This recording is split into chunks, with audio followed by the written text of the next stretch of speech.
All right, shalom, shalom. First and foremost, I would like to give all praises, honor, glory, respect, and blessings to Yahweh, Bahasham, Yahweh Shai, Bahasham Rachakwadash. Salutations to the Lord's elect on the four corners of the earth, pushing this truth and sincerity while patiently waiting for Yahweh Shai's return. And double honors to our apostles and elders of Great Millstone, which have taught us everything we know through the spirit and power of Yahweh, Bahasham, Yahweh Shai. And welcome to another In Transit. This In Transit is going to be about how the kingdom of heaven is not our rest. Now, just from this subject alone, a lot of things can be covered, such as we're on a mission. You know, yeah, we're sick and tired, but that's also fulfilling prophecy. In Daniel the 7th chapter, the scriptures say that the Edomites would wear out the saints of the Most High. But guess what? It's impossible for the elect to give up.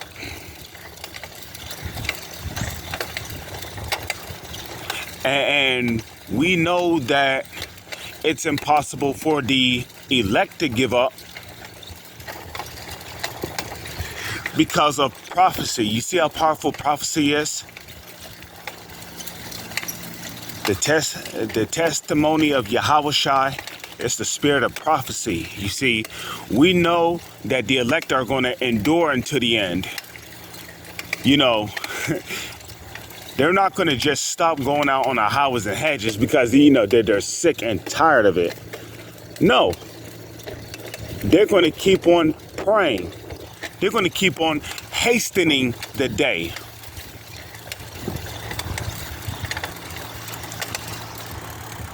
Okay?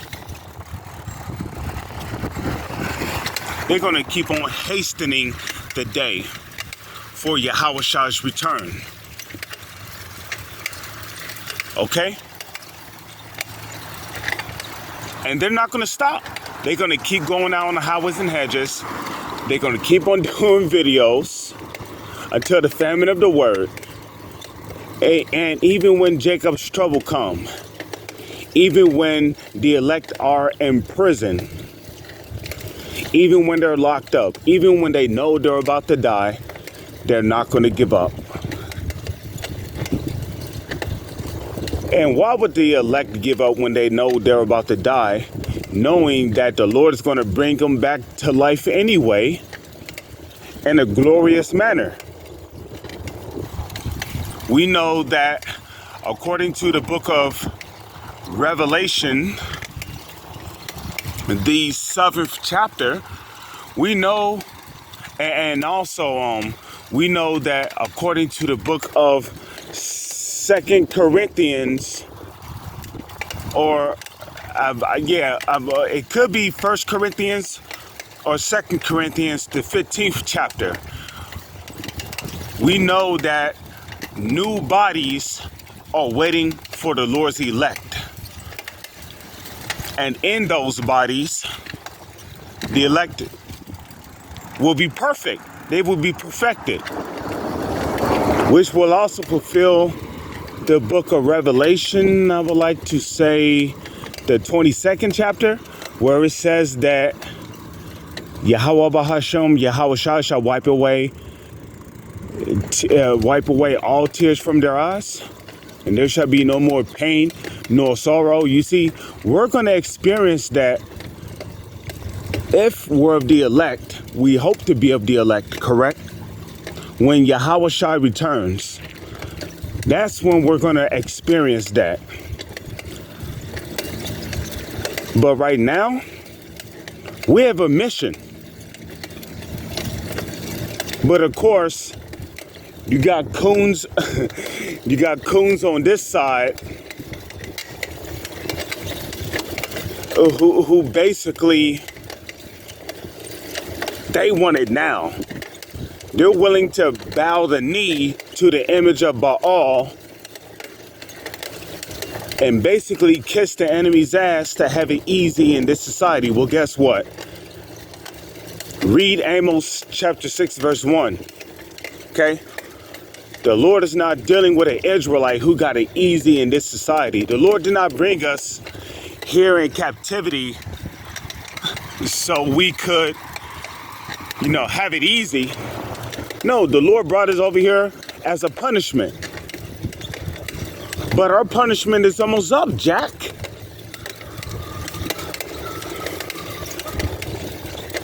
So yeah, the kingdom of heaven is going to be sweet. Apples are going to be like, James and the Giant Peach. Watch that movie, okay? Apples and oranges are going to be that size. Apples and oranges are literally going to be that size in the kingdom. We're going to literally be eating giant apples and oranges. Bananas are going to be like 10 feet tall. Strawberries, it's going to be like 3 feet tall. Grapes, it's going to take 2 strong men to carry a cluster of grapes again. You know how big grapes, know how big grapes have to be for 2 strong men to carry that?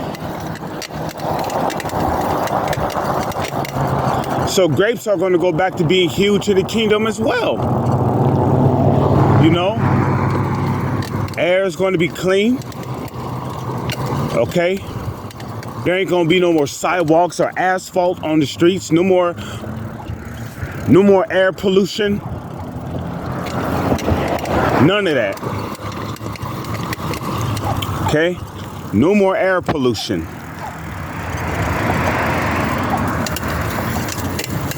But on this side, understand that we're at a war. And this is definitely not the time to be getting weak or tired. Especially for Yahweh Bahasham, Yahweh Shah's sake. We got a mission. Okay? And what is that? According to is that 2nd or 1st Timothy's? The 2nd chapter. We are Yahweh Bahasham, Yahweh Shah's soldiers. We were called into this thing. Now we're hoping to be of the elect, the chosen. Okay? The kingdom of heaven should motivate you to go even harder. Now's the time to go even harder than ever. For Yahweh Bahasham, Yahweh Shah's sake.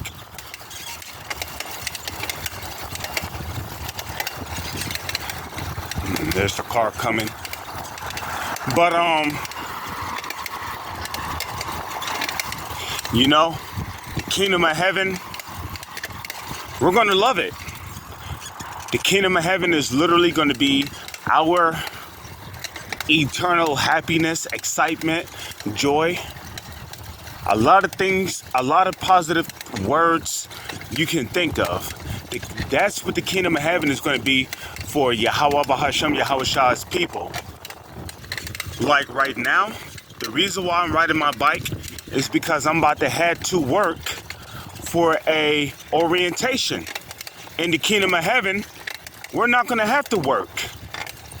If you want to sleep all the way until 4 o'clock in the afternoon, wake up and chug a golden cup of orange juice, well, guess what?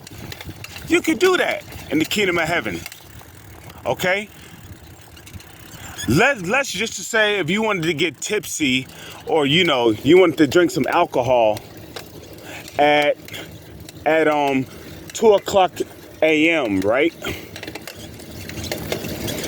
But on this side, you can't do that because by that time, all the liquor stores are closed.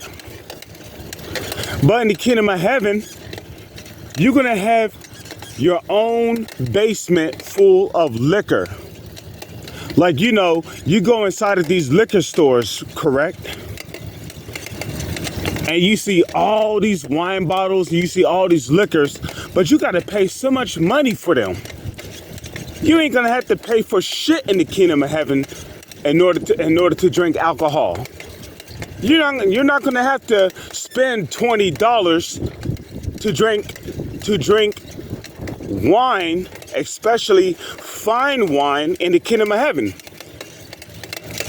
Fine wine is gonna be there at your disposal, The way we wash and clean ourselves in the kingdom of heaven, even though we're not gonna have to do that, it's gonna be different. How we wash and clean ourselves. We're gonna have golden bathtubs full of,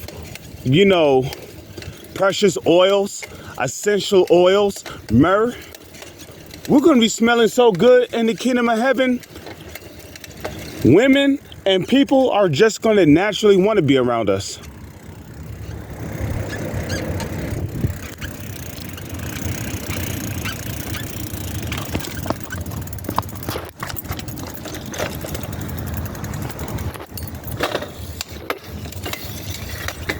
Food is also, as I mentioned earlier, food is also going to go back to being in its natural state. No more GMO foods, No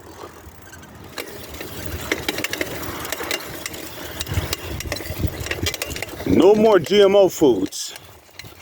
No more fake cows, no more clones, no more GMO air, no more chemtrail air. No more artificial suns, like what China did, okay? No more of that.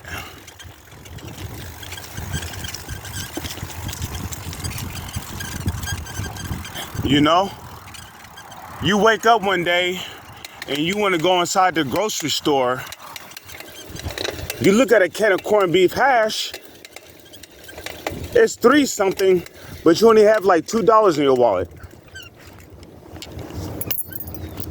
Well, in the kingdom of heaven, you're not going to be eating corned beef hash out of a aluminum can. Your corned beef hash is going to be inside of a bowl made out of gold, platinum, and precious gemstones. That's where your corned beef hash is going to be at. You look at your home, right? And you like, yeah, my refrigerator is big. Well, if you thought your refrigerator was big, you ain't seen nothing. In the kingdom of heaven, your refrigerator is going to be bigger than the house you live in. Now I'll say that again. In the kingdom of heaven, your refrigerator is going to be bigger than the house that you live in.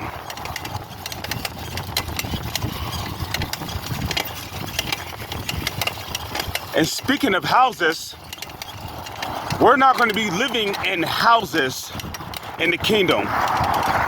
Lord's will, if we're of the elect, we're going to be living in palaces, castles.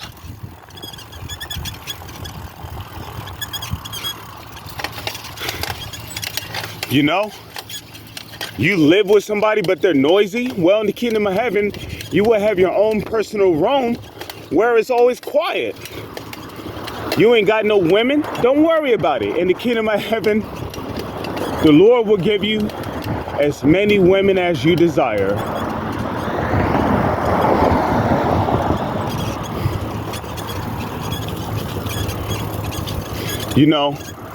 You see, the kingdom of heaven is going to be all joy, all happiness. We're never going to have to see our brothers fighting one another again. And the reason why our people are fighting and killing one another is really because of the curses. When you read the book of Deuteronomy, the 28th chapter, it speaks about the Lord basically said, thy neighbor's eye, which is talking about his mind shall be evil toward his brother. Okay?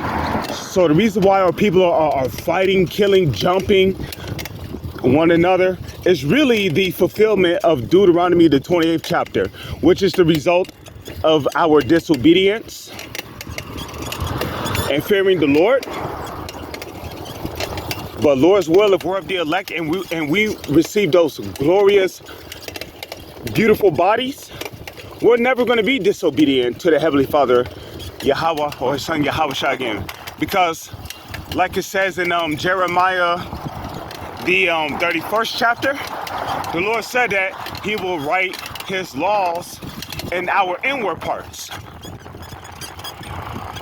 Okay? So we're going to be perfect. We're going to know exactly when the Sabbath come in, and we're going to keep it to a perfection.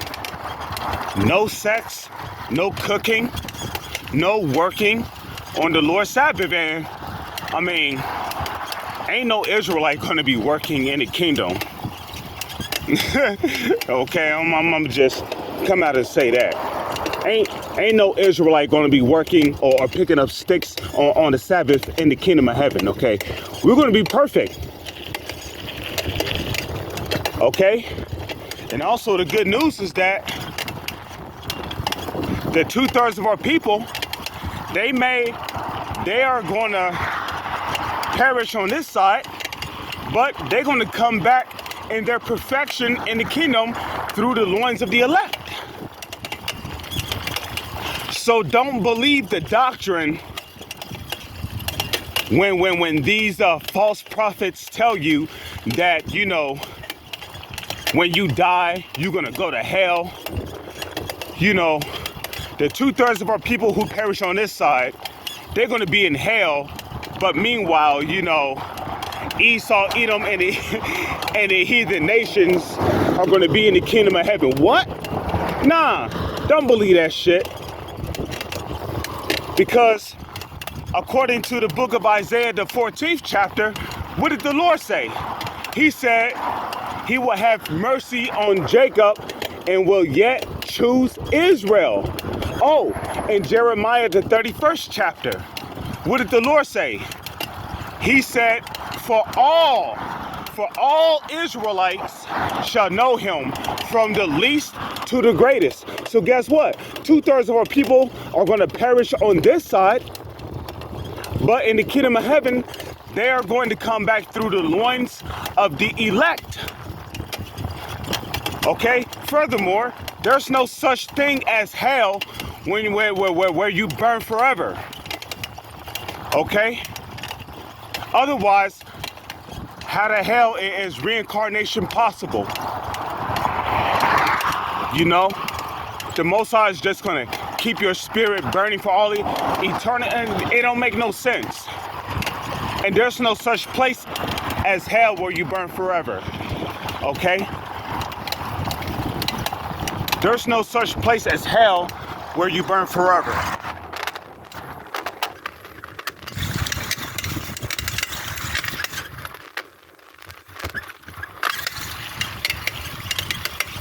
Okay? It simply don't exist. In the book of Job, it tells you that even the wicked are in the spirit world. Okay?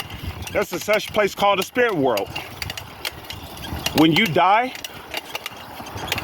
like it tells you in Ecclesiastes, the 3rd chapter, when you die, your spirit leaves your body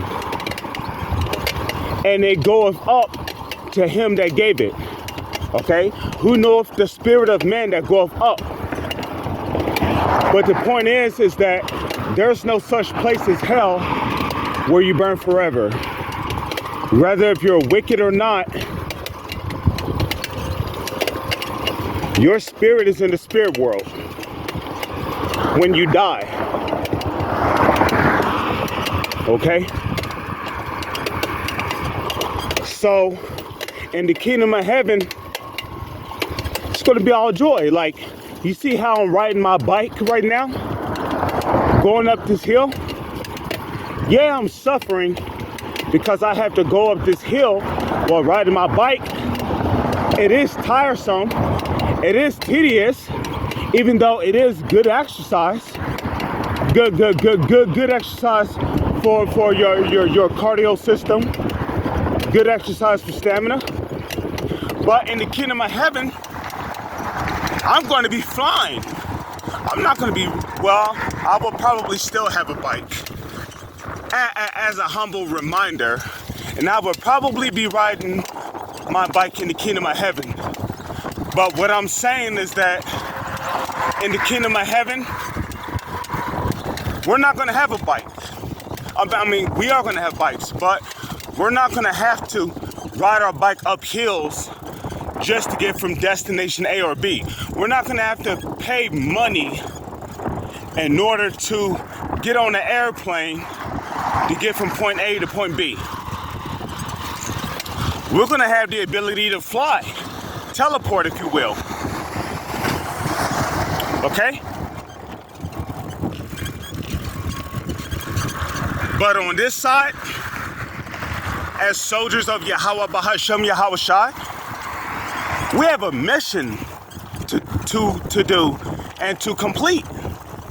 You know, as the saying goes, business before pleasure. Before we can enjoy the kingdom of heaven, we must first suffer as soldiers for Yahweh Bahashem Yahweh Shai. With that, I'm going to say, Shalom is on to the next one.